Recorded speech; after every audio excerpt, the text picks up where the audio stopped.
So much. We'll continue tracking this in much detail. Moving on to Maharashtra, that continues to reel under monster COVID surge. The state has reported 50,022 fresh cases in 24 hours, taking state's active case tally to 6,54,788. Maharashtra reported 898 deaths. With this, the state's fatality rate stands at 1.49%. Meanwhile, Maharashtra Chief Minister Uddhav Thackeray in a tweet once again warned against the COVID third wave, adding that as per medical experts, the next wave can be fatal for young children. A task force of pediatricians are going to be formed for the same.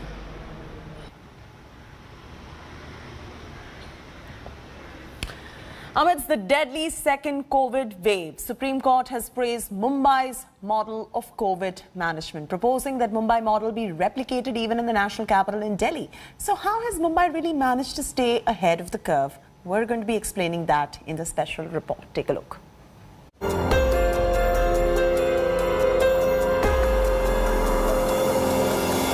A virus ravages India's economic powerhouse.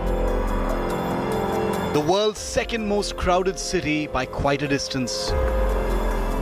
This week, though, the Supreme Court applauded authorities in the financial capital for their handling of the pandemic.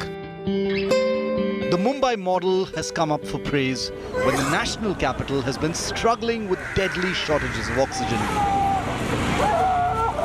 On Wednesday, the Apex Court had suggested that the central government and Delhi could consider the Mumbai model of COVID management after noting that the financial capital has managed only with 235 metric tons of oxygen despite the huge number of cases.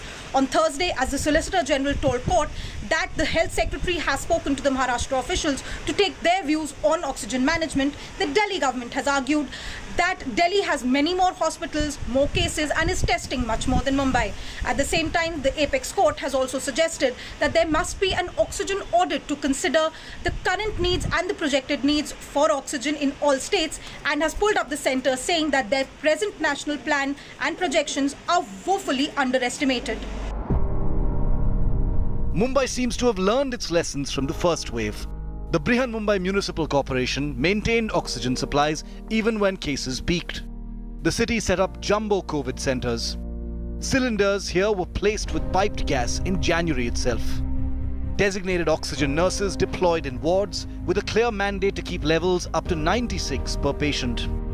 All these measures, officials say, helped Mumbai reduce daily oxygen consumption per patient on average by the first week of April.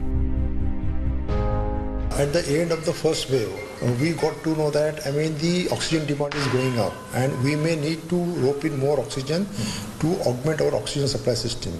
So we decided that yes, we should shift from the cylinder-based supply system to central oxygen supply system by using the liquid medical oxygen and stored in a big storage tank having capacity 13,000 liters to start with. Mumbai's multi-pronged strategy seems to have worked. The city brought down infections over the last month, while cases surged exponentially in Delhi at the same time. Besides, the BMC advised private hospitals to place only 20% of oxygen in reserve with assurance of supplies if demands shot up. That helped cut down on hoarding. Doctors were trained in interventions to boost patients' physical capacity and reduce dependence on oxygen supplies. The Delhi government, however, insists its dependence on regular supplies of oxygen from central sources in order to be able to sail through the crisis was to blame. कल पहली बार दिल्ली को 730 ton oxygen केंद्र सरकार ने भेजी है। अगर 700 ton oxygen daily आने लग गई, मैं आपको यकीन दिलाता हूं दिल्ली में किसी भी व्यक्ति की ऑक्सीजन की कमी की वजह से मौत नहीं होने देंगे। Mumbai seems ahead of the curve. The BMC is looking at the future. A budget of 90 crore rupees has been allotted for medical liquid oxygen plants in Mumbai. In the coming days, jumbo facilities will be built in Mumbai to fight COVID, and these plants will be supplying oxygen to these facilities.